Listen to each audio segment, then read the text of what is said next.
नमस्कार। आज की कक्षा में हमारा विषय बहुत ही रोचक है। आज हम जानेंगे ग्रहों की गति के बारे में, यानी उनकी मार्गी और वक्री चाल।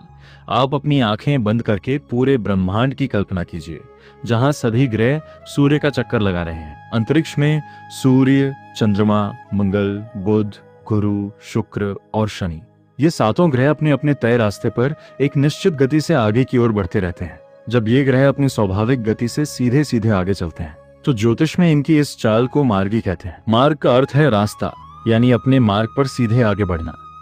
लेकिन ग्रहों की इस चाल में एक बहुत ही अद्भुत घटना भी घटती है। ध्यान दें कि सूर्य और चंद्रमा, ये दोनों ऐसे ग्रह हैं जो हमेशा आगे ही चलते हैं, ये कभी पीछे नहीं मुड़ते। किंतु बाकी बचे 5 ग्रह यानी मंगल, बुध, गुरु, शुक्र और शनि अपनी यात्रा में कभी कभी आगे चलने के बजाय पीछे की ओर उल्टे चलते हुए महसूस होते हैं। अब आप सोचेंगे कि कोई ग्रह उल्टा कैसे चल सकता है। असल में वे उल्टे नहीं चलते, ये पृथ्वी से देखने पर एक ऑप्टिकल इल्यूजन या दृष्टिभ्रम होता है।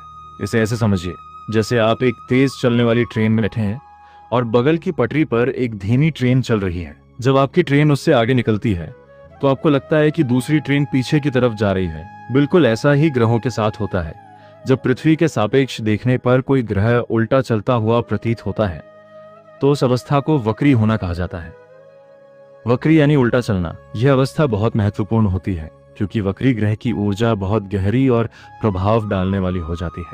कुछ समय तक वक्री रहने के बाद जब ये ग्रह वापस अपनी सीधी और सामान्य दिशा में चलने लगते हैं तो हम कहते हैं कि ग्रह पुनः मार्गी हो गए हैं। मुझे आशा है कि ग्रहों की मार्गी और वक्री चाल का ये विज्ञान अब आपको बहुत अच्छे से स्पष्ट हो गया होगा।